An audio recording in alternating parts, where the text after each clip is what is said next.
നാരായണ ദേവി നാരായണ ലക്ഷ്മി നാരായണ ഭദ്രേ നാരായണ അമ്മേ നാരായണ ദേവി നാരായണ ലക്ഷ്മി നാരായണ ഭദ്രേ നാരായണ അമ്മേ നാരായണ ദേവി നാരായണ ലക്ഷ്മി നാരായണ ഭദ്രേ നാരായണ അമ്മേ നാരായണ ദേവി നാരായണ ലക്ഷ്മി നാരായണ ഭദ്രേ നാരായണ അമ്മേ നാരായണ ദേവി നാരായണ ലക്ഷ്മി നാരായണ ഭദ്രേ നാരായണ സർവമംഗളമംഗല്യേ ശിവേ സർവാർത്ഥസാധികേ ശരണ്യേ ത്രയംബകേ ഗൗരീ നാരായണീ നമോസ്തുതേ. ആറ്റുകാലമ്മയുടെ പൊങ്കാലയുടെ ഐതിഹ്യം എന്താണെന്ന് പറഞ്ഞു കഴിഞ്ഞാൽ, കണ്ണകിയെ ആരാധിക്കുന്ന സ്ത്രീകൾ അമ്മയ്ക്ക് പൊങ്കാല അർപ്പിക്കുകയും അതിലൂടെ സന്തുഷ്ടയായ കണ്ണകി ഇവിടെയുള്ള സുമംഗലികളെ അനുഗ്രഹിക്കുകയുമാണ് ഉണ്ടായത്. സുമംഗലികൾക്കാണ് ഏറ്റവും കൂടുതൽ പ്രാധാന്യം ആറ്റുകാലിൽ. അതിൻ്റെ കാരണം എന്താണെന്ന് പറഞ്ഞു കഴിഞ്ഞാൽ, കർണകി എന്ന് പറയുന്നത് പാതിവൃത്യത്തിൻ്റെ ഏറ്റവും വലിയ ഉന്നതമായ ഒരു അടയാളമാണ് കർണകി. അങ്ങനെയുള്ള കർണകി അനുഗ്രഹിച്ച മണ്ണാണ് നമ്മുടെ ആറ്റുകാൽ ദേവിയുടെ മണ്ണ്. ഭദ്രകാളിയും ദുർഗയുമാണ് സങ്കല്പമെങ്കിലും കണ്ണകിയുടെ കഥയുമായിട്ട് അഭേദ്യമായ ബന്ധമുള്ള ഒരു സ്ഥലമാണ് ആറ്റുകാൽ. ഇവിടെ കണ്ണകി വന്നതിന് ശേഷം ഇവിടെ നിന്നും കൊടുങ്ങല്ലൂരിലേക്ക് പോയി എന്നാണ് ഐതിഹ്യം. ഈ പൊങ്കാല നമ്മൾ സമർപ്പിക്കുമ്പോൾ, പൊങ്കാലക്കലത്തിൽ നമ്മൾ പൊങ്കാലയിടുമ്പോൾ സൂര്യൻ്റെ താപമേൽക്കുന്നു, നമ്മൾ വളരെയധികം ക്ഷീണിക്കുന്നു, നമ്മുടെ ഉള്ളിൽ നിന്നുള്ള ഉഷ്ണം പുറത്തു വരുന്നു. അപ്പോൾ നമ്മുടെ മനസ്സും നിർമ്മലമാകുന്നു, ശരീരവും നിർമ്മലമാകുന്നു. മനസ്സും ശരീരവും നിർമ്മലമാകുമ്പോൾ നമ്മളിലേക്ക് ഈശ്വര കൃപ ഒഴുകിയെത്തുന്നു. അതാണ് ഈ പൊങ്കാലയുടെ രഹസ്യം. മാത്രമല്ല, സൂര്യന് ശർക്കര, അരി തുടങ്ങിയവ ചേർത്തുണ്ടാക്കുന്ന പൊങ്കാല സൂര്യഭഗവാനും ചേർന്നാണ് ഇത് സ്വീകരിക്കുന്നത്. ദേവിയുടെ സ്വരൂപം എന്ന് പറയുന്നത് രൂപം മാത്രമല്ല, ദേവി ഒരു തത്വവും അതുപോലെ ജഗജ്ജനനിയുമാണ്. ബ്രഹ്മതത്വമാണ് അമ്മ. ഈ ബ്രഹ്മതത്വമായിരിക്കുന്ന അമ്മയെ നമ്മുടെ പൂജാതി കർമ്മങ്ങൾ കൊണ്ട് പ്രസന്നമാക്കുമ്പോൾ നമ്മുടെ ജീവിതം ധന്യമാകുന്നു. പാതിവൃത്യത്തിൻ്റെ ഉന്നതമായ ഒരു ശ്രേണിയിൽ നിൽക്കുന്ന പാതിവൃത്യവും സത്യസന്ധതയും സാധനയും തപസ്സിൻ്റെയും ഒക്കെ ഉദാഹരണമാണ് കണ്ണകി. അങ്ങനെയുള്ള കണ്ണകി ഇവിടെ ആ സമയത്ത് അവരുടെ കടാക്ഷം ഇവിടെ ഉണ്ടാകുന്നു എന്നാണ് സങ്കല്പം.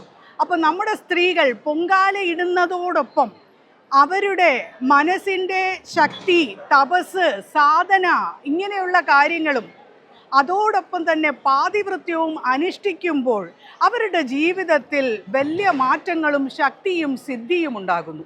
അഹം ബ്രഹ്മാസ്മി ആണെങ്കിൽ ജഗം ബ്രഹ്മാസ്മി അല്ലേ? അതാണ് നമ്മുടെ ചോദ്യം. അഹം ബ്രഹ്മാസ്മി ആണെങ്കിൽ തീർച്ചയായിട്ടും ജഗവും ബ്രഹ്മാസ്മി തന്നെയാണ്. അപ്പോൾ അങ്ങനെയുള്ള ഈ ജഗത്തിൻ്റെ മുഴുവൻ അധിപതിയായിട്ടുള്ള ജഗദംബയുടെ ഉത്സവമാണ് ആറ്റുകാൽ ഉത്സവം.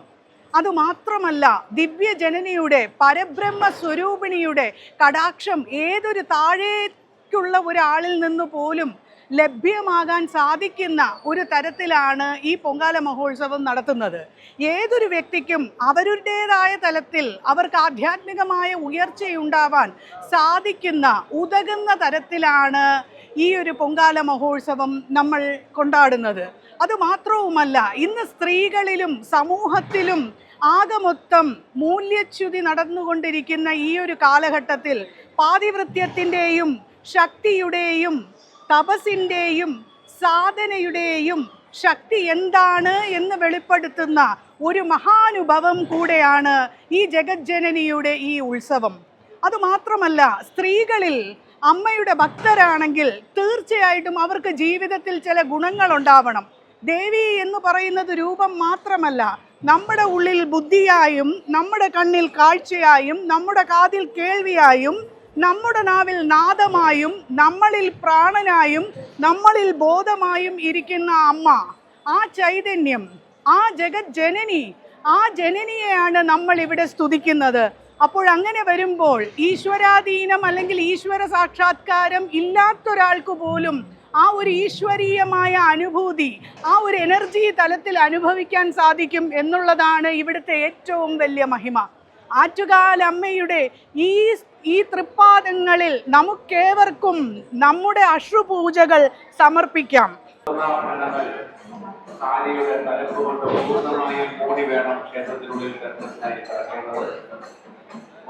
ആറ്റുകാൽ ഭഗവതിയുടെ തിരുനടയിലാണ് എനിക്ക് ചോറൂണ് നടത്തിയത്, എൻ്റെ പേരിടൽ നടത്തിയത്. പേരിടൽ ശ്രീ രാജരാജേശ്വരി എന്നായിരുന്നു. എൻ്റെ അപ്പൂപ്പനാണ് ഈ ക്ഷേത്രത്തിൻ്റെ ട്രസ്റ്റ് രൂപീകരിക്കുന്നത്, ശ്രീ തങ്കപ്പൻപിള്ള അദ്ദേഹമാണ് ഈ ട്രസ്റ്റ് രൂപീകരിക്കുന്നത്.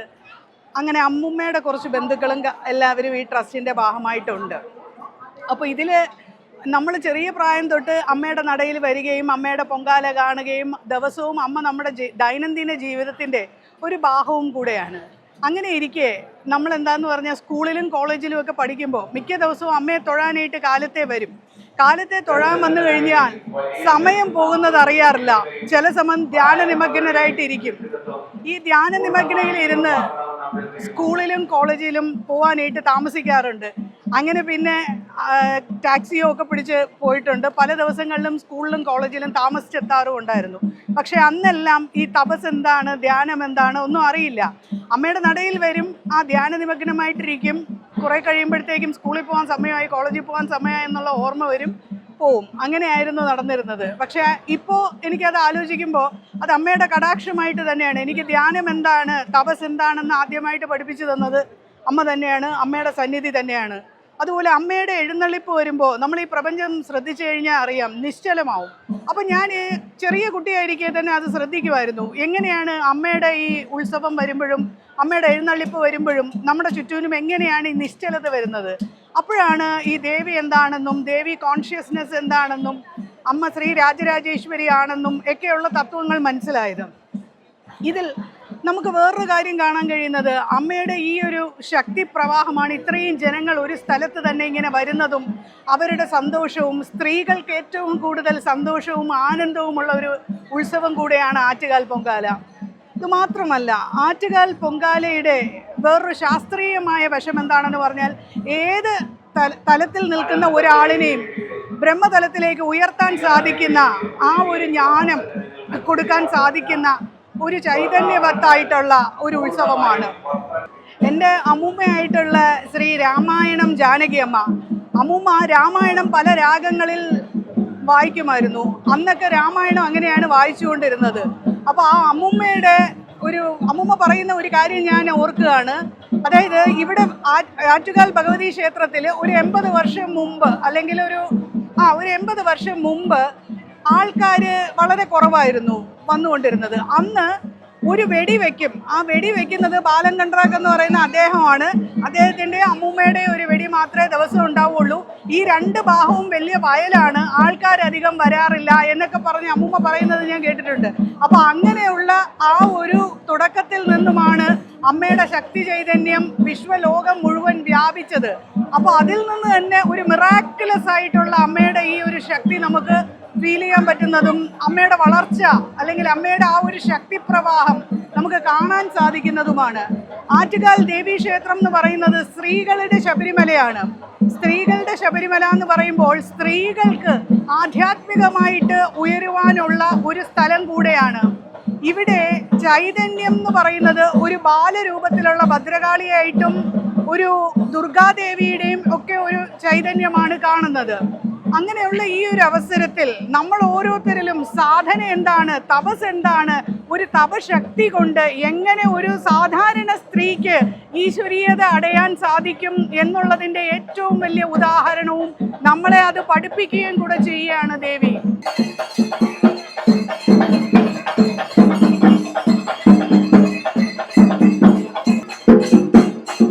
വിളക്കുകെട്ട് എന്ന് പറയുന്നത് അമ്മയുടെ നേർച്ചയാണ്. ഈ വിളക്കുകെട്ട് ആരാണോ ചെയ്യുന്നത് അവർക്ക് ജീവിതത്തിൽ ഐശ്വര്യവും യശസ്സും ഉണ്ടാകുന്നു. വിളക്കുകെട്ടിന്റെ നേർച്ച ഒരു ദിവസം 6-7 വിളക്കുകെട്ടുകൾ ഉണ്ടാവാം. അത് മാത്രവുമല്ല, ഒരു ഉത്സവം കഴിയുമ്പോൾ ഏകദേശം ഒരു 10-25 വിളക്കുകെട്ട് അമ്മയ്ക്ക് വേണ്ടി സമർപ്പിക്കുന്നു. ഈ വിളക്കുകെട്ട് നമ്മുടെ ബിസിനസ് അഭിവൃദ്ധിക്കും നമ്മുടെ ഉയർച്ചയ്ക്കും സാമ്പത്തിക അഭിവൃദ്ധിക്കും വേണ്ടിയുള്ളതാണ്.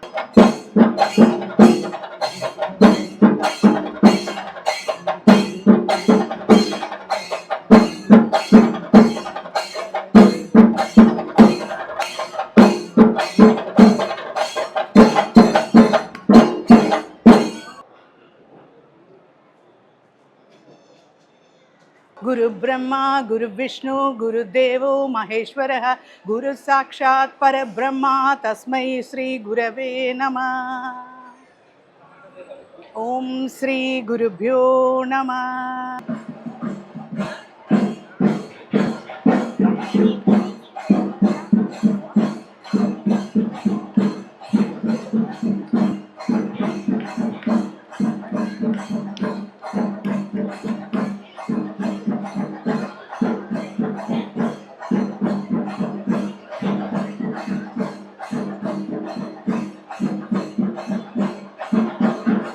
अम्मे नारायण देवी नारायण लक्ष्मी नारायण भद्रे नारायण।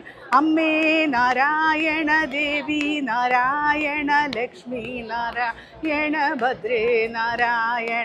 अम्मे नारायण देवी नारायण। अम्मे नारायण देवी नारायण लक्ष्मी नारायण भद्रे नारायण।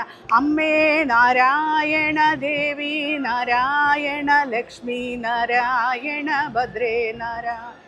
अम्मे नारायण देवी नारायण लक्ष्मी नारायण भद्रे नारायण।